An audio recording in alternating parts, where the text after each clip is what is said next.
Kamareddy district Pitlam మండలం నుంచి వచ్చినామండి. మేము 2012లో 8 ఎకరాల భూమి కుర్తి గ్రామంలో కొనుగోలు చేయడం జరిగిందండి. ఈ ధరణి పోర్టల్ వచ్చిన తర్వాత దాన్ని ఫారెస్ట్గా మార్చడం జరిగింది. ఇప్పుడు మాకు పాస్బుక్ ఇప్పియమని ఇక్కడ ప్రజావాణి కోసం వచ్చినామండి. దరఖాస్తు చేసుకున్నాము. దాని గురించి వాళ్ళు దరఖాస్తు తీసుకొని మాకు రిసిప్ట్ ఏమి ఇవ్వలేదండి. కాకపోతే మెసేజ్లు వస్తాయని చెప్పారు. సరే, ఆ మెసేజ్లు వచ్చిన తర్వాత మా సమస్య పరిష్కారం అవుతుందేమో అని మేము అనుకుంటున్నామండి. నా పేరు కాషాగౌడ్ అండి. మరి మాది పట్టా భూమి 2013లో 2054 నుండి 2016 వరకు కూడా మాది పట్టా భూమి. మేము రెవెన్యూల రికార్డుల ప్రకారం పట్టా ఉన్నదని తెలుసుకొనే మేము ఖరీదు చేసినాం. మాకు పట్టాగా రిజిస్ట్రేషన్ అయింది 2013లో. మరి 16 వరకు మేమే కాస్తులో ఉన్నాం. ఇప్పుడు కూడా మేము కాస్తులనే ఉన్నాం. కానీ కాకపోతే రికార్డులో మాత్రం ఫారెస్ట్లు అనే దాంట్లో వాళ్ళు రికార్డు చూపిస్తారు రెవెన్యూ వాళ్ళు. అయితే మీరు ఆ రెవెన్యూ వాళ్ళు ఇప్పుడు మా పట్టా భూమిని రెవెన్యూ రికార్డులో మాత్రం ఫారెస్ట్ అని నమోదు చేసిండ్రు 2017 నుండి. ఆ విధంగా నమోదు చేయొద్దు సార్, ఆ రికార్డులు తొలగించండి అని మేము కలెక్టర్కు, ఆర్డీఓకు, తర్వాత మండల్లో కూడా మేము దరఖాస్తులు ఇచ్చినాం సార్. దరఖాస్తులు ఇస్తే కూడా గత ప్రభుత్వం మాకు ఎలాంటి స్పందన లేదు, మాకు ఎలాంటి న్యాయం జరగలేదు సార్. అయితే ఇప్పుడు మేము ఈ ప్రజావాణిలోనే మాకు న్యాయం జరుగుతుందని ఇక్కడ దాకా వచ్చినాం సార్. మాది నా పేరు మీద 4 ఎకరాలు సార్, మా కొడుకు పేరు మీద 4 ఎకరాలు, మొత్తం 8 ఎకరాల భూమి సార్. మేము కాస్తులో మేమే ఉన్నాం కానీ రికార్డులో మాత్రం ఫారెస్ట్ అని రాసిండ్రు రెవెన్యూ దాంట్లో. అవి తొలగించాలంటే మీరు ఫారెస్ట్ దగ్గరికి వెళ్ళండి, మీరు క్లియరెన్స్ తీసుకురండి అని మాకు అడుగుతారు సార్. మాకు అడిగితే మేము ప్రభుత్వం నుంచి మేము ఎట్లా చేస్తాం సార్? మీరు సర్వే చేయండి, అది మా భూమే కాదా, మరి ఎవరిదా అని మీరు సర్వే చేసి మాకు న్యాయం చేయమని మేము అందరికి అడిగితే కూడా ఎవరు స్పందించలేదు సార్. ఇప్పుడు మేము 10-11 సంవత్సరాల నుంచి మేమే కాస్ట్ చేస్తున్నాం. అది మరి 54 నుండి కూడా 2016 దాకా కూడా రికార్డులో కూడా పట్టా భూమి ఉన్నది. అది ఇప్పుడు ఫారెస్ట్ అంటారు. మరి ఇప్పుడు ఫారెస్ట్ అనేది అన్నీ రెవెన్యూ వాళ్ళు దాన్ని సర్వే చేసి నిర్ణయించి మాకు న్యాయం చేయాలని ఇక్కడ దరఖాస్తు ఇవ్వాలని వచ్చినాం. ఇక్కడ దరఖాస్తులు ఇస్తే మాకు ఫారెస్ట్ భూమి అని ధరణి వచ్చిన తర్వాత మాకు పాస్బుక్లు ఇవ్వండి అని మేము రెవెన్యూ ఆఫీస్కి వెళ్ళినాం సార్. వెళ్తే వాళ్ళు మీ భూమి కాదట, ఇది ఫారెస్ట్ అట అని మాకు లెటర్లు చూపించారు. మేము ఫారెస్ట్ వాళ్ళ దగ్గర కూడా వెళ్ళినాం. లేదండి, ఇది మాకు ఫారెస్ట్ ఉన్నది అంటే మరి మీరు సర్వే చేయండి అని వాళ్ళకి చెప్పినాం, వీళ్ళకి చెప్పినాం. సర్వే కోసం ఇప్పుడు డేట్లు అప్పుడు డేట్లు అన్నారు సార్. ఇంతవరకు సర్వే చేయలేదు, దాన్ని ఎలాంటిగా దాన్ని ఇంకా నిర్ణయించలేదు. ఇప్పుడు కూడా మేము ఎంఆర్ఓ ఆఫీస్ కూడా వెళ్ళినాం. మాకు న్యాయం చేయమంటే ఫారెస్ట్ దగ్గర పోమంటారు, ఫారెస్ట్ దగ్గర పోతే మేమేం చేయలేమంటారు. మరి దానికన్నా మరి ప్రజావాణి దగ్గరికి వస్తే ఈ కొత్త ప్రభుత్వం అన్నా మరి గట్టి చర్యలు తీసుకొని మాకు న్యాయం చేస్తా అనుకుని వచ్చినాం. కానీ అంటే ఇది మేము 2013 నుంచి మేము కాస్తులు ఉన్నాం ఇప్పటిదాకా. ఇప్పుడన్నా కనీసం ప్రజావాణిలో దరఖాస్తు ఇస్తే మాకు ఏదైనా వాపసు లెటర్లు ఇవ్వడం, ఏదైనా గ్యారంటీగా చేయడం. మాకు రికార్డులో కావాలి, పాస్బుక్ కూడా కావాలి, మా భూమి మాకే కావాలి. కాబట్టి ఇప్పుడు ప్రజావాణిలు ఇస్తేనన్నా స్పందించి మాకు న్యాయం జరుగుతుంది ఇక్కడ వచ్చినాం. కానీ మేము దరఖాస్తు ఇస్తే కూడా మాకు లెటర్లు ఇవ్వడం లేదు సార్. ఇక్కడ నంబర్ తీసుకున్నారు, మెసేజ్ వస్తుంది అంటారు. ఆ మెసేజ్ కాదు, మాకు లెటర్ రూపకంగా ఇవ్వాలి సార్. ఇక్కడ క్యాంపు కార్యాలయం ఏ అధికారి దగ్గరికి వెళ్ళినా మేము లెటర్లు ఇచ్చినామంటే ఒక లెటర్ మీద ముద్ర వేసి సిగ్నేచర్ చేసి వాపస్ ఇస్తారు సార్. మరి ఇది ప్రజావాణి దగ్గరికి వచ్చిన తర్వాత ఇక్కడ లెటర్లు ఇవ్వకపోవడం అనేది మేము కొత్తగా చూస్తున్నాం సార్. మరి దీని మీద మీరు ప్రభుత్వం స్పందించి మాకు అందరికీ లెటర్లు ఉండాలి సార్. ముద్ర వేసి లెటర్లు ఇవ్వాలి బాజాప్తా, ఇస్తేనే మాకు విశ్వాసం వస్తుంది. ఇక్కడ లెటర్లు ఇవ్వడం లేదు. మరి ఎవరు ఐఏఎస్ అధికారులు కానీ మంత్రులు కానీ ఎవరైనా అందుబాటులో ఉండి ప్రజలకు న్యాయం కావాలనే దాంట్లో ఇక్కడ ఎవరైతే మాకు కనిపించచ్చారు సార్. మరి ఇక మేమైతే లెటర్లు ఇచ్చి వెళ్తున్నాం.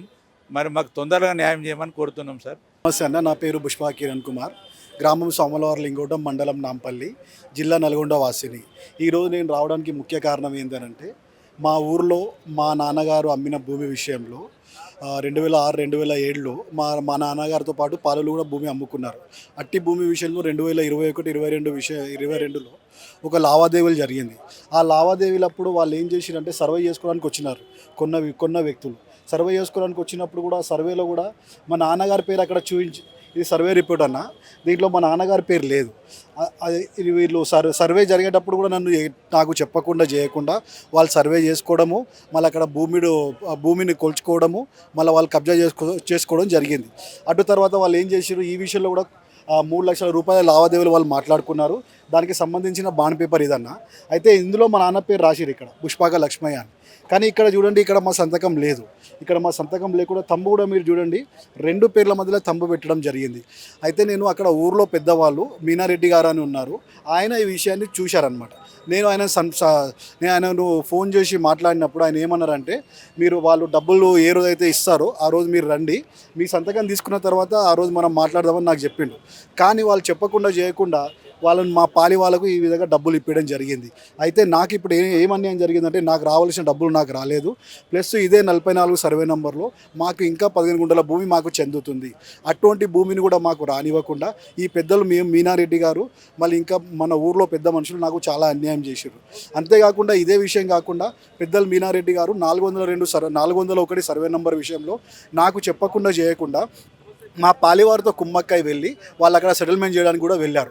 అప్పుడు కూడా అడిగాను, మీరు నాకు చెప్పకుండా చేయకుండా మీరు ఎలా వెళ్తారంటే, భూమి రాలేదు, ఏమి రాలేదు, నువ్వు ఏం మాట్లాడుతున్నావు, అట్లా మాట్లాడుతున్నావు అని నన్నే ఇది చేయడం జరిగింది. కానీ నాకు నేటి వరకు కూడా న్యాయం అయితే చేయలేదన్న. అందుకని ఇటు విషయాన్ని నేను ఇప్పుడు ప్రజావాణిలో నేను చెప్పుకున్నాను. ప్రజావాణి వారు నా యొక్క కంప్లైంట్ను స్వీకరించి వాళ్ళు కలెక్టర్ గారికి పంపిస్తానని చెప్పారు. నాకు మెసేజ్ వస్తుందని చెప్పారు. మెసేజ్ వచ్చిన తర్వాత కలెక్టర్ గారిని కలవమని చెప్పారు. ఆ తర్వాత వాళ్ళు చర్య తీసుకుంటామని చెప్పారు. రెండు అన్న, నష్టపరిహారం కూడా రావాలి, భూమి కూడా రావాలన్న. దీనికోసం ఇప్పుడు నేను మీకు చెప్పాలంటే, ఇదే పెద్ద మనుషులు మా ఊర్లో ఇప్పుడు మీనారెడ్డి గారు అని ఉన్నారు, ఊరుపాక నరసింహ గారు అని ఉన్నారు, దుబ్బ జనార్దన్ గారు ఉన్నారు. మా వివరాలలో వచ్చి మాట్లాడిన వాళ్ళు. అంతకుముందు కూడా ఇద్దరు ముగ్గురు పెద్ద మనుషులు వాళ్ళు చనిపోయినారు. అయితే నాకు గత 10 సంవత్సరాలుగా నాకు భూమి విషయంలో, ఇల్లు స్థలాల విషయంలో, నాకు వచ్చే బెనిఫిట్ విషయంలో నాకు చాలా అన్యాయం జరుగుతుంది. నేను ప్రతిసారి పెద్దలను నేను కలిసినప్పుడల్లా వాళ్ళు నాకు ఒకటే రిప్లై, మీ పాలి వాళ్ళు మా మాట వినరు, మేము వాళ్ళకు న్యాయం చెప్పలేమని నాకు రిప్లై ఇవ్వడం మాత్రం జరిగేదని, నాకు న్యాయం చేయడం అయితే జరగలేదు. అటు తర్వాత నాకు చెప్పకుండా చేయకుండా వాళ్ళు మా పాలి వాళ్ళతో కలిసి వెళ్ళిపోవడము, మళ్ళీ ఈ విధంగా వాళ్ళకు సహకరించి వాళ్ళకు భూములు ఇప్పించడము, వాళ్ళకు డబ్బులు ఇప్పించడం జరిగింది. మరి వాళ్ళు ఇప్పుడు మా పాలి వాళ్ళు నా ఇంటి ప్రహరీ కూడా కూల్చేసినారు, నా తలుపులు కూడా వలగొట్టినారు. అట్టి విషయంలో కూడా 3-4 సార్లు మా ఇంటి కాడికి వచ్చినారు వాళ్ళు, మా పాలి వాళ్ళు తోలుకొని వచ్చారు. అప్పుడు కూడా ఈ పెద్ద మనుషులు నేను అడగలేదు. నేను మీ దగ్గరకు వచ్చినప్పుడు మీరు ఏమన్నారు, మీ పాలి వాళ్ళు మా మాట వినరు, మేము చెప్పలేమని నాకు చెప్పినారు. మరి ఈరోజు మీరు ఏ ముఖం పెట్టుకొని వచ్చారు నా ఇంటి దగ్గర, నేనైతే వాళ్ళకి క్వశ్చన్ చేయలేదు. అయినా కూడా వచ్చినందుకు మీరు నాకు మా పాలివారితో సహా నా ఇల్లు స్థలాల విషయంలో, నా భూమి విషయంలో, నాకు వచ్చే డబ్బుల విషయంలో మీరు న్యాయం చేయండి అని అంటే, నేటి వరకు నాకు ఏదో ఒకటి చెప్తూ నాకు నేటి వరకు న్యాయం చేయలేదన్న. అయితే అన్న చాలా మోసం అన్నమాట, చాలా మోసం. ఇది మామూలు మోసం కాదు, చాలా అన్యాయం. ఇది యాక్చువల్లీ మోసం కంటే పెద్ద అన్యాయం అన్న. ఇప్పుడు దాదాపు 10 సంవత్సరాల నుండి నేను మా ఇల్లు స్థలాల విషయంలో, మా భూమి విషయంలో, మాకు రావాల్సిన ప్రతి లావాదేవీ విషయంలో నేను పోరాడుతున్నాను. నేను ఊర్లోనే ఉంటున్నాను. ఊర్లో కట్టుకున్న ఇల్లునన్న పారు కూడా ఊలగొట్టి తలుపులు కూడా వలగొట్టిరన్న. ఇది పరిస్థితి. అయినా కూడా మా ఇప్పుడు ఈ పెద్ద మనుషులు వాళ్ళకి అన్ని విషయాలు తెలిసినా కూడా వాళ్ళు నేటి వరకు నాకు ఎలాంటి న్యాయం వాళ్ళు చెప్పలేదు.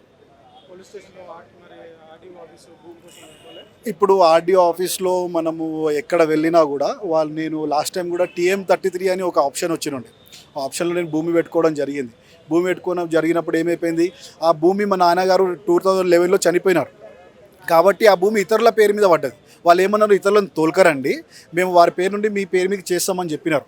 కానీ ఇతరులను నేను సర్పంచ్ దగ్గరికి పిలవడం జరిగింది, పెద్ద మనుషుల సమక్షంలో మాట్లాడడం జరిగింది. కానీ వాళ్ళు ఎటువంటి విషయాలలో నాకు సహకరించింది లేదు.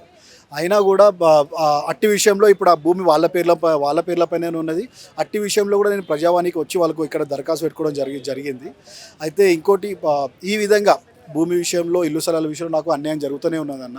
అయితే నాకు ఇప్పుడు ఈ ప్రజావాణి ద్వారా నాకు జరుగుతున్న ప్రతి అన్యాయానికి న్యాయం చేయాలని ప్రభుత్వాన్ని కోరుతున్నాను.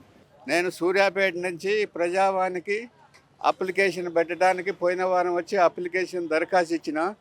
ఏంటంటే నా భూమిని కొని నాకు డబ్బులు కట్టలేరు. ఇప్పుడు 5 సంవత్సరాల నుంచి డబ్బులు కట్టక ఒక బకాసురుడు ఆడ DCC మాజీ వైస్ చైర్మన్ నా భూమిని ఆక్రమించుకొని నేను గత 5 నెలల నుంచి పోలీస్ స్టేషన్ ఎస్ఐ గారికి, సిఐ గారికి, ఎస్పీ గారికి అందరికీ అప్లికేషన్ ఇచ్చినా ఇంతవరకు న్యాయం జరగలే.